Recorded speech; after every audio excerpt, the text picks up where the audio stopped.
Today is Tuesday, December 5th, 2017. My name is Edna Sussman. I'm a reference librarian here at the Half Hollow Hills Community Library in Dix Hills, New York. We're interviewing Maria Green-Bey, an Army active reservist, as part of our Veterans Testimonial Project. She served from 1984 to 1990. And we're doing this in collaboration with the Library of Congress's Veterans History Project. Thank you so much, Maria, for your service and for participating in our project. You're quite welcome. Maria, where and when were you born? I was born in 1961 in Jamaica, Queens. So what were you doing before you entered the service? I was a cook and a martial arts instructor. In Queens? No, I grew up on Long Island. Oh. I was born in Queens. Oh, I grew up okay. in Freeport, Long Island. Okay. And where did you do that? I cooked in several counties. I also cooked around the world when I was asked to go to different occasions to cook for different clients. Nice. So did you enlist or were you drafted? I enlisted. You were working at the time, so you were done with Yes. high school. Yes, I was done with high school. I graduated in 1979. Okay, so what made you want to join the service? Well, my family has a long history of service, and I thought I would like to try to contribute and continue the history and the heritage and to help serve the country. Thank you. Very nice. So what made you pick the Army? Well, again, between the Navy and the Army, my family were in both, and I am really afraid of water, so it was easy to pick Army. Okay. Because I found out in the Navy, when I talked to a recruiter, you would have to be in the water a lot of the time, so I said Army would be even better. Better, yeah. Okay. So what happened when you, in 1984, when you departed for training camp? You enlisted and then you went right to training camp? Yes, after I enlisted, we went, after we have several appointments, we get sent to our destination, which was Fort Jackson, South Carolina. I was at the airport for 2 days because South Carolina had a storm going on. It was a lot of electrical storms. And then I finally got there. Now, when you enlisted, this is my ignorance, but do you enlist in the reserves or? Oh, no, I was enlisted. I was signed up for the reserves, yes. Okay, was that your choice? Yes. Okay. How is that different than if you enlisted not in the reserves? If you enlist and you're not in the reserves, after boot camp and after your military school, you go straight to your assignment. Mm-hmm. Whereas for myself, after military school and boot camp, I was appointed what part of the state I would be for my reserve active duty and my 2 weeks in the year and my 1 weekend a month. Of training? Yes. Each once a month and then It's the 2 weeks, active? yes, 2 weeks active during the year. Okay. So where did you go for your training? I was at Fort Jackson, South Carolina for boot camp as well as for my AIT, which is Army training, whatever my specialty was, which was cooking. Did you pick that or? Oh yes, I picked it. When you join, you're able to pick what you want to do. However, about 70% may change. It all depends what's going on in the world. Mm-hmm. And a lot of times they may need a larger amount of people in one occupation than the other. So I'd say about 80% of my class did not pick cooking. They weren't too happy about that. But I was ecstatic because that's really what I wanted to do. That's what you did. That's wonderful. Yeah, that was in my whole life. What was your training like? I mean, was it any different because that was your specialty, or did you know yet when you went to training that would have been your assignment? At that point, I was told that that would be my assignment. They don't tell you until after boot camp whether they're actually going to let you do that assignment. So my training was very intensified. It's 18-hour, 20-hour days, very intensive physical, emotional. They try to give you a lot of stress so in case you're in the battlefield, you can deal with stress very well. Mm-hmm. So it's the same you were in with everyone? Yes, we're all together. All together. Were you in a group of just females? Yes, in boot camp, you're just with females. Mm-hmm. So I was in what they called Tank Hill, which was the old barracks. from World War II, World War I, where they trained. So it was like the length of a city block of buildings of females, 5 buildings, and we were all trained together. And every other block was buildings with male and then female until it was all the way up the hill. Oh. Whereas in the newer buildings, they were more like apartments, and the men and the women were in the same building, they were just on different floors. Oh, I see. And in boot camp, you're not allowed to interact with the opposite sex. In military school, you were able to, so that was a big difference. Military school, was that where they went over about cooking? Yes, the military school, they will send you to where you are going to be assigned. So because I was in culinary, we were in the barracks with everybody that's in culinary. Where, was that on the same base? Yes, it was it was still South Carolina. It was Oh. just all the way on the other side of the base. Oh, I Base see. is humongous. Uh-huh. Wow. How many people, how many personnel you think lived there on the base? I couldn't even tell you. Hundreds. Thousands. Wow. Just us alone on that one area, the row of buildings for the different military occupational skills was thousands. Wow. It's huge base. Were you, in the group you were in, were there other people you trained with for culinary that also were picked to do culinary? Well, in my boot camp, only a couple of us were all together because after boot camp, you're often sent to different bases. And so when I went over to the side where we train, only several of them from boot camp were with me. But like I said, everybody that was in culinary were all together. in that Stayed one together. spot. Yeah.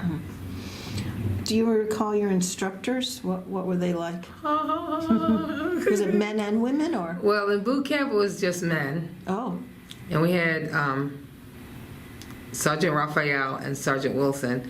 They were total opposites in the respect that Sergeant Raphael, you could not get him to show any display of anger, oh, where they try to simulate that all the time for the trainees to get us used to the stress of somebody being yelling and screaming or attacking us. He talked so quietly you could barely hear him talk. wow. And I was like, what? Whereas Sergeant Wilson, he was a Army Ranger, and he was very intimidating. He was huge, very muscular, yelling and screaming. Every little thing he was yelling and screaming. When we were running in the morning, running in the evening, he would take branches off the tree and eat them. Oh, When why? Just to be intimidating. Oh, gee. And when we were in the mess hall, he would take his food and throw it on the ground, stamp on it, pick it back up and eat it. Oh, my God. So we were really making sure not to make him any more angrier than he displayed. Wow. Obviously, our last day of boot camp, he was like as nice as pie. You know, I was like, whoa, I never even knew he had it in him. But they taught us a whole lot. We had different drill sergeants that taught us about weaponry, about field assignments and things like that, but they were our main two that they stayed in the barracks with us. Oh, not the men, though. Well, the drill sergeants, they stayed there with us until it was time to go to bed, then they left. Oh, I see. And they left us on our own devices. If there was a case where someone couldn't be by themselves, like some groups were just a little bit too rowdy, then they would have the drill sergeant stay in the building, but not where we were sleeping. Oh, I see, yeah. Huh, I'm surprised they would allow the male drill sergeants in there at all. Yeah, well, they have what they call area guard and fire guard. Fire guard were two trainees at all time walking around the interior of wherever we were sleeping. So in case of emergency, we would be alerted and we could get out. And then the area guard was two of the trainees walking around the area for 2 hours at a time, as well as a fire guard, and we would switch every 2 hours. So we were never left alone. Oh, I see. Just for safety Yes, measure? yes.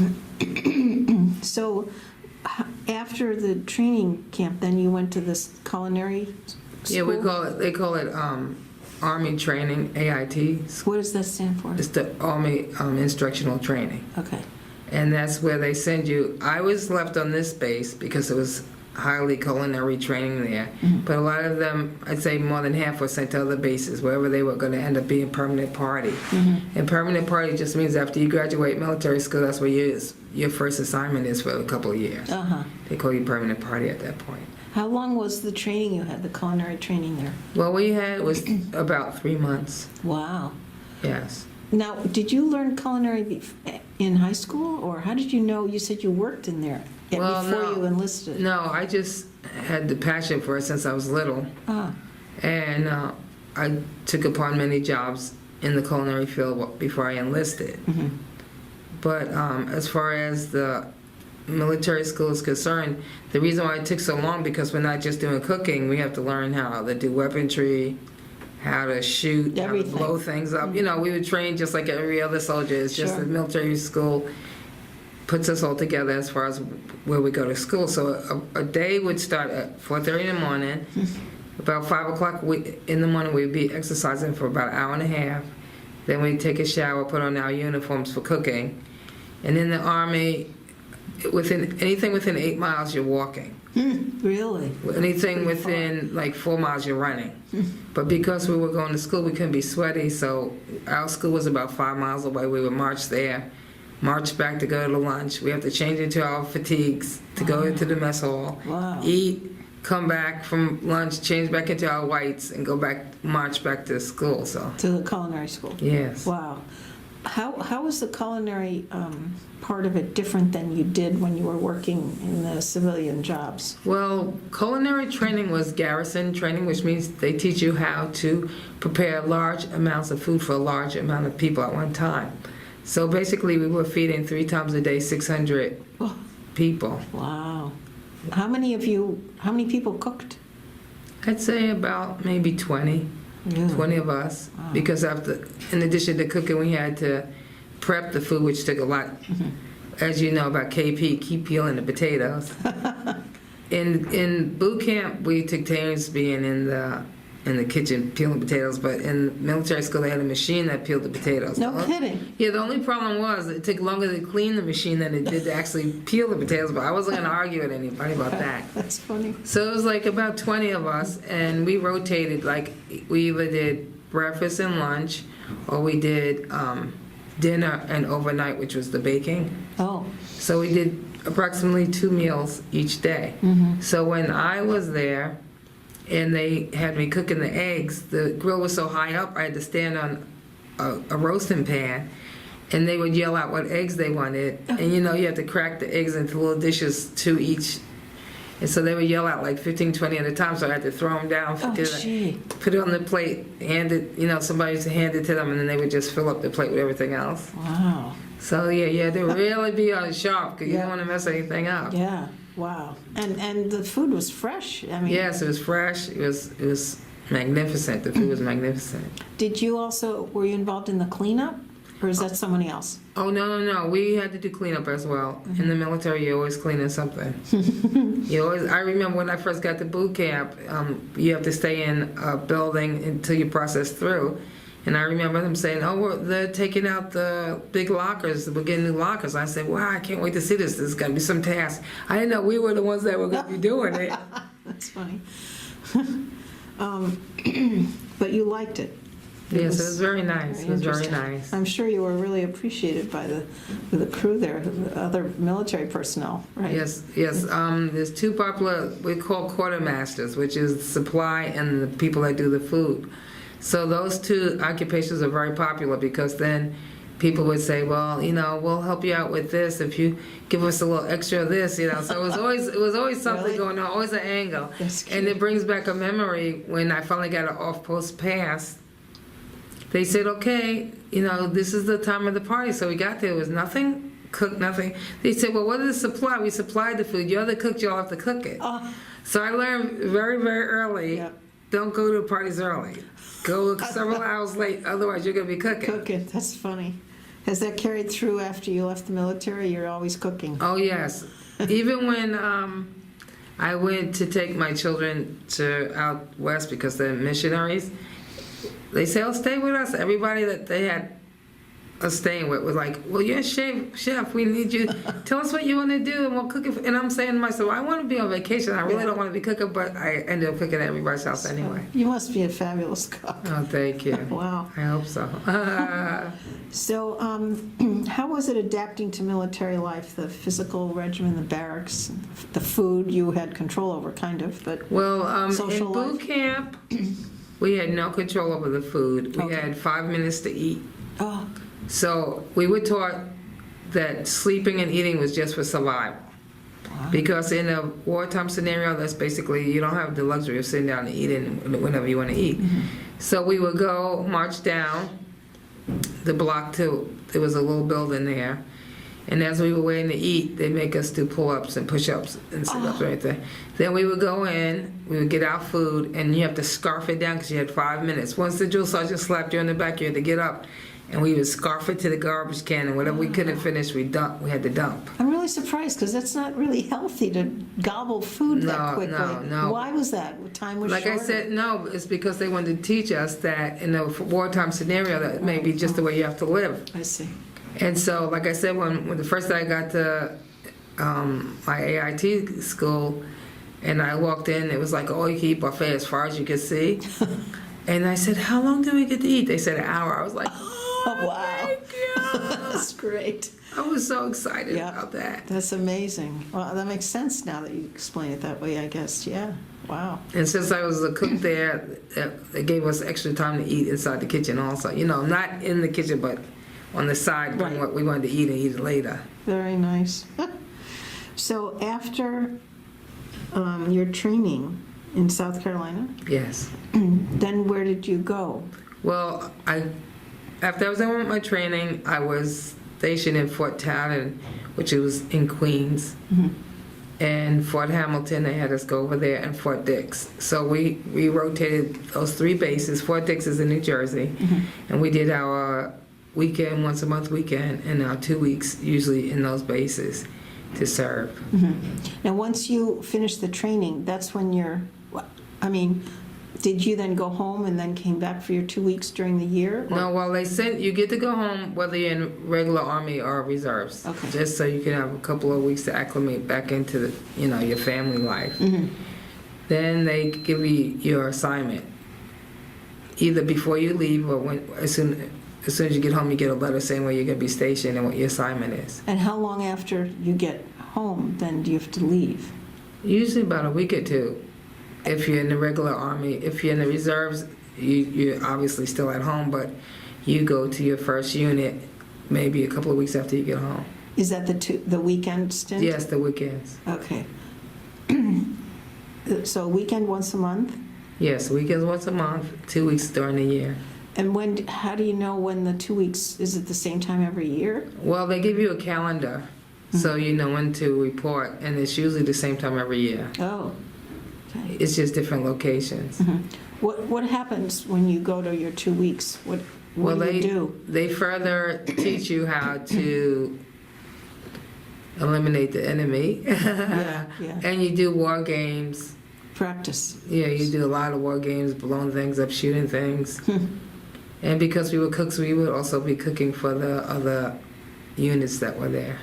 So you were actually, you were training and keeping up with your military skills, but you also were doing the service of cooking, Yes. which you knew, so you didn't have to be trained again in that. No, I Right, did okay. not. Yeah.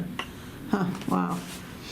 Was it hard to fit both of those things during your daily routine? I mean, how did you do that? Well, first, it was hard to acclimate the first few weeks, but as time went on, it was so second nature of us being up for 16, 18 hours. And like I was telling you, the area guard and the fire guard, once they shut the lights off, that doesn't stop them. They would tell you, okay, lights out at 9. So you think, okay, we have to go to bed. No. Go to sleep? Huh. No, because they would have us doing different assignments by flashlight. Like what? Like maybe scrubbing the floors or doing something in the barracks or practicing something. There was always something going on. And so like say you went to bed like midnight and you had to do fire guard at 4 o'clock in the morning, you get the tap on the shoulder. Whoa. Yes, It's and not like I very long said, to sleep. yes, and so by 5 a.m. you were back up again. Wow. So sleeping was not really anything that was going to be incorporated into anything we were doing. Wow. But like I said, it got to the point where we were so used to it. Really? Well, by the time your 2 weeks were up, were you exhausted? I don't think we were allowed to have the time to think about whether we were exhausted or not. There No, was when you just went no home, time. then Oh, when I went home, no, I was so in shape from doing all the exercise all day long. It felt like everything was slowed down.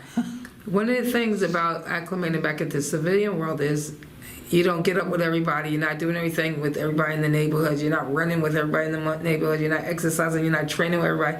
Whereas in the military, everybody's all together. And so that's like a camaraderie. And so when I got home, it was like very hard to adjust to that. You know, every minute of every day is accounted for. Sure. So did you go back, when you finished your basic training and then you went home, did you have a job? Oh, yes, I went right back to where I used to work before cooking. Okay. And each time when you went, they let you take your 2 weeks military? Well, by law, they have to. Right? Oh, okay, that's good. And if you're a civil service person, you get paid for the time you're not even working those 2 weeks at your job, and you get paid while you're doing your 2 weeks. The military, by the So military. it was really nice for those people in civil service. Yeah.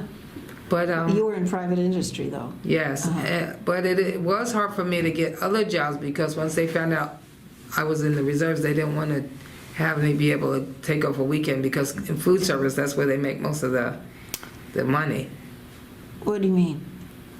In the food service industry, like if it's in a restaurant, it's the most busiest times of the week. So they didn't want to hire reservists because then they would say, okay, we have to let you go one weekend a month. Oh, I see. Oh, the weekends are the busiest time of the restaurant. Yes, and I so see. that was kind of difficult, but it's still not legal to do that. But Yeah. Do you think that happens still today? I know it does. Really? I know it does. Wow. It doesn't seem right. I understand. I mean- Some people are very good at letting the employees go, other people are not. So. I mean, if we didn't have reservists, we need people like you who are willing to step up whenever called. Yes, and people don't realize, as a veteran, no matter how old you get, unless you're physically incapable, if there's an emergency in the country, we have assignment. We have arms stored in the, we have, you see the VFW, the American Legion, we have arms stored there. So if there's a conflict, we know where we're going to be assigned to go. Wow. So you were in from 84 to 90. Yes. Were you, during that time, called up during any conflicts? Well, we were called ready for Desert Shield, which led to Desert Storm. And so we were extra training on that, and a lot of the people that still stayed in my unit were shipped over there Really? to the Gulf. Yes, the reason why I was not is because as it was transpiring before it became Desert Storm, my enlistment was up and I did not re-enlist. Oh, I see. Okay. Well, you were given the option to re-up? Yes, you can re-enlist, like another 3 years or so. It's just that I wasn't able to because of personal responsibilities I had at home. Oh, I see. So what kind of friendships and camaraderie did you form while serving? What was that Wow. like? Wow, yeah. I was just reading my book the other day. You know, I should have brought it, my service book. I didn't Yeah. even think to bring it. But the reason why I didn't is because the pictures were just generically done. It's not like me in the pictures. Oh, I It's see. just like saying, okay, this is this and this and that. But I was reading the book and they're like, you were the greatest mom to us. You know, I was like more of a nurturer. You know, if somebody was having a problem, I always was there for them. So this is what they say. I really can't remember all of that, but we still keep in touch with us. A lot of us Do still you? keep in touch, yes. And because of technology, it's so much easier. Sure. Before it was just by letter, but then as technology progressed with the computers and everything, we can keep in touch with each other. And it's lifelong friendships. You know, Nice. we took care of each other. We struggled with each other. We had great times together. Very nice. That's nice. When you were in training and also during your 2 weeks, did you stay in touch with family and friends back home? Or Well, when we're training, no. oh no. You don't have time to. Oh, No, when you're doing military work, there's just no time. Because you get up, do everything else to be done, then you go to bed, get right back up. yeah. And during the 2 weeks a month also, 2 weeks a year. also? No, we didn't have time. And it just was just very intense training. Do you get any time for recreation, time off duty? Yes, well, in boot camp, you mean before I went to the reservists, active reservists, they gave us, after we got out of boot camp, they gave us off post pass we had to earn. And How do you earn it? By doing everything you're supposed to be doing, keeping your uniforms done, your room done, doing well in school. So you got passes for time off? Yes, and it would be either for the day or for the whole weekend. Or it all depends what the occasion was and what you did to earn it. Because in military school, each week you were graded. If you didn't make the grade, they start you over again. They call it a restart. So a person could be there for as long as it takes for them to get past those 12 weeks. Oh, wow. Yeah, so it's a lot of pressure to make sure you maintain. Sure. And also we had physical tests every week with our push-ups and our sit-ups we were able to do in our 2-mile run. So we had to keep that up in the range of which was required, or else we wouldn't get it off post pass either. Within a certain amount of time, you mean you had to pass? You had to run? Yes, you had, I think it was 14 minutes for 2 miles. I don't remember now, it's so long ago. Oh, that's pretty quick. And then you had to do 30 push-ups and 30 sit-ups in 2 minutes. Was this every day? No, well, we exercised every day in the morning, exercise every day at night, intensive exercise. But we were only tested one day a week. Oh, okay. Saturday mornings usually. Saturday mornings, huh? When you went to your 2 weeks, you were able to get your job back and you went back home and Yes. just resumed. Was that an adjustment then too, each year? I think it was more of adjustment, just the civilian part of my life, not the working capacities, because it was basically the same intensity, because the kitchen's a very intense place to be in. Uh-huh. But everything else, it was very hard to acclimate to as years went on, because like I said, it's not the same camaraderie. You know, there's no way you go out on a military base and no way that somebody's not saying anything to you, being very, like, oh, how are you doing today? Well, oh, wait, don't It doesn't forget. happen? It does happen on the military base, but because we're all living together, like say if we're all in the housing, we all know we're going to have to go out and exercise together, work together, and anything like that. Whereas in civilian life, Oh, I it's see what not. you mean. Right, I get it, yeah. So that just it's very hard to adjust to. Very different life, yep. Did you have a family at that point? Was it difficult to At leave? that point, I had my daughter and my son when I was still in the reserves. Oh, you did. So how do you manage? I always wondered how military families do that. Who takes care of the kids when you're away for whatever period of time? Well, my husband took care of them. Oh, okay. But it is difficult. It's hard. Especially if you're active, you're not in the reserves and you don't see your family only about 2 or 3 times maybe a year. It's very hard for the soldier as well as the children. Sure. Did your children express any interest in the military? No, I tried to dissuade them from doing it because Really? when I went to the recruiter, he told me all these great things, but I didn't realize how intensely you're going to be trained in taking other people's lives. And that is something that is, a person cannot believe it until they actually experience it. Yeah. I experienced it, so. You did? I experienced things, and so I told my children, I don't think it's a good idea to go in, because you have to, if you are assigned to shoot somebody and they're amongst women and children, you have to shoot the women and children as well. So it's not something that you can ever really recover from. Do they go over that in basic training? I mean, they... Oh yes, the only thing they say, instead of reach out and touch someone like AT&T used to say, they say just reach out and kill someone. Oh, God. So most of the day you're only learning how to kill somebody day and night, day and night, day and night. It never lets up. It never lets up. Wow. So when you see a veteran, some can hold it in better than others, but I cannot imagine anyone that doesn't have post-traumatic stress to some degree. Like I said, we can hold it together better than others. Well, even since you weren't deployed abroad, right? No. But just training... I was, just training, but people may not know. When you're training, you're using live explosives, live rounds, live grenades. No kidding. Wow. Yes, so things happen. Yep. And also, if there's a conflict somewhere and you're sent somewhere, even for those 2 weeks, Sure. if you have to defend yourself, you still have to defend yourself. Yeah. Just the thought of that's always down, could it possibly occur, must have been a hard way to go through that time. It was very difficult. But like I said, every veteran is basically what we're trained to do is kill people. Yeah. 99.9% of the training, that's what it is. Was it, I mean, weapons are heavy, and you're not a big person. Huh? Was that hard? Well, since women aren't in infantry, which is front line, we had the M16, which is only about 7.5 pounds. Oh, that's big enough, And though, then, to hold it. I know, but we had a rucksack was like 60, 70 pounds. What is that?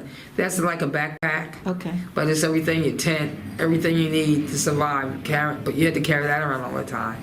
Wow. So that was kind of heavy. And the helmet's really heavy, so it's Sure. a lot of heavy. And then, you had to walk everywhere.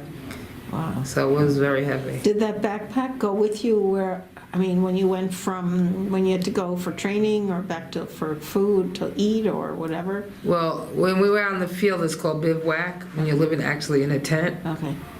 That, you have to take it everywhere you go. When you're in training, you have to take it everywhere you go. So yes, you had your backpack all the time.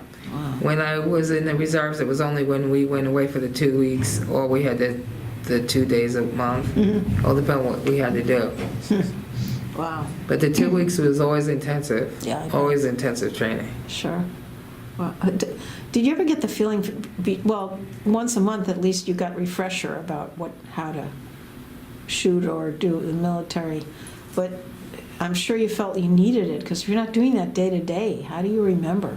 Well, even to this day, I remember exactly everything I ever learned in boot camp because it's drilled in 18 hours a day, drilled into your head. Really? Wow. Every day. And then at the end of boot camp, they test you. They call it the Super Bowl, where they test you at all 54 skills that you have to know, or else you have to be restarted again. From the beginning? Yes.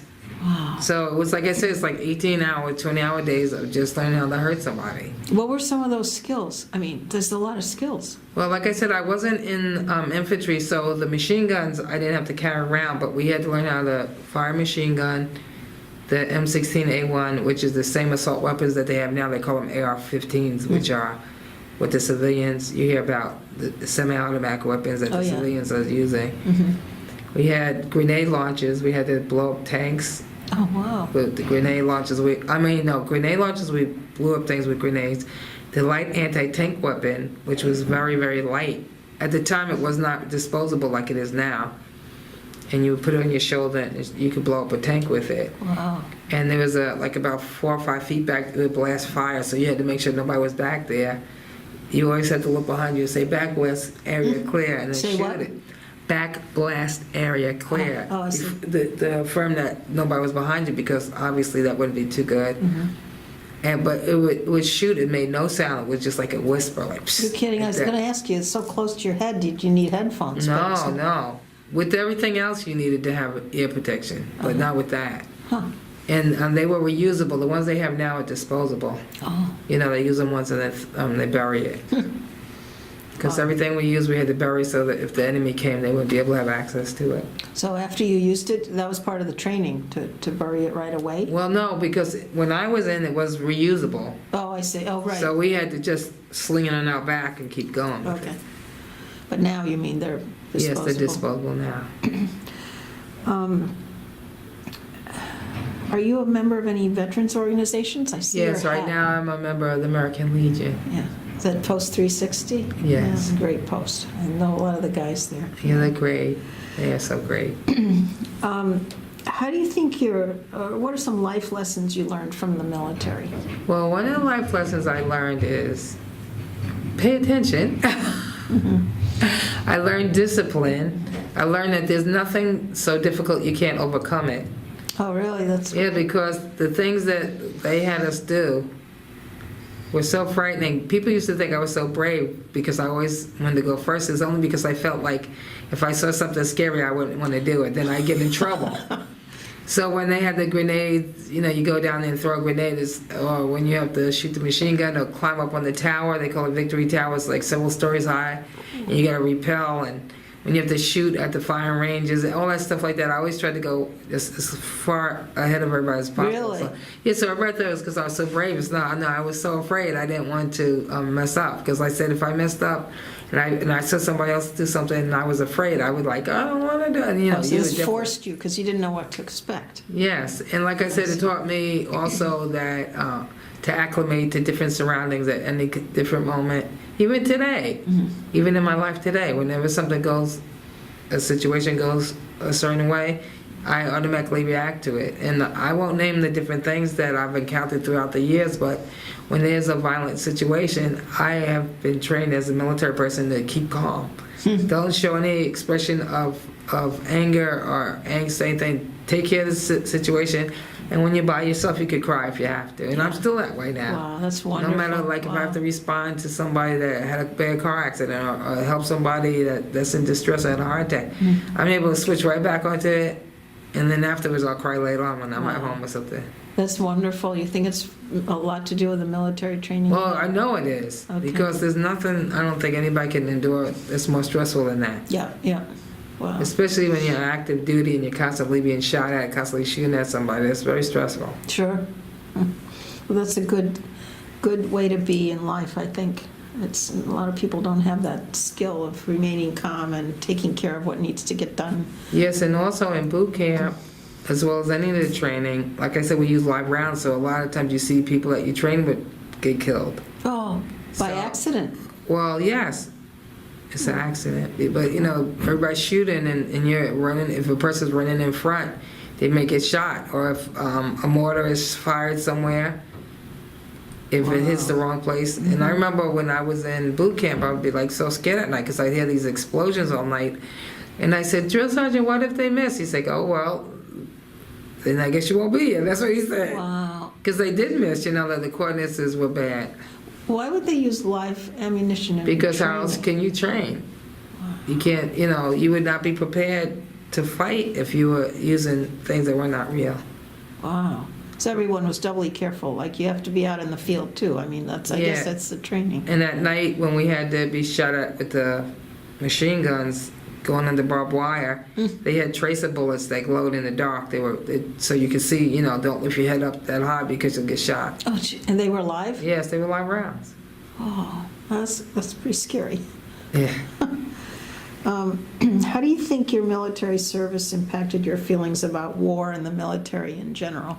Well, I feel it impacted me in the respect that it's necessary to have the skills to survive and to defend our country, but I always tried to be on the side of trying to vote for people that I felt could actually help us to stay away from those conflicts. Obviously, there's conflicts no matter what you're going to do. There are people that will not behave in the world, and we have to take care of that situation. But I always tried to lean towards the more peaceful side. But I know I'm still ready to go if I have to. You know, like I said, we don't lose our skills, and we don't lose, because it's been like intensified for so many hours every day. What message would you like to leave for future generations who might hear this interview? I would like to leave a message of hope that someday we could have peace. That if you decide to join the military, remember it's probably going to be the hardest thing you ever did. And there's no way to really recover from when you have to take lives from other people. But to always try to stay focused that if you can, in your life, try to make things available for peace. You know, voted for your legislation, for the president, for the Senate, the Congress. These things are very important. And to know who you are. And, you know, you could even run. And you could do grassroots things with the community. Keeping children out of trouble so that they can have a good life. Get involved. Yeah, get involved. Is there anything you'd like to add that we haven't covered that you might remember from your service? The only thing I wanted to cover was the fact that I am so, so, so grateful for the people that trained me, because I survived because of that. Whenever I had any interactions, whether in the military or in civilian world, it's because of the training I was able to survive all the conflicts that I encountered throughout my life. And I'm so thankful for that. Well, we're very, very thankful to you for your service and being willing to serve for our country. Thank you very much, Maria. Thank you for having me. It's our honor. Thank you.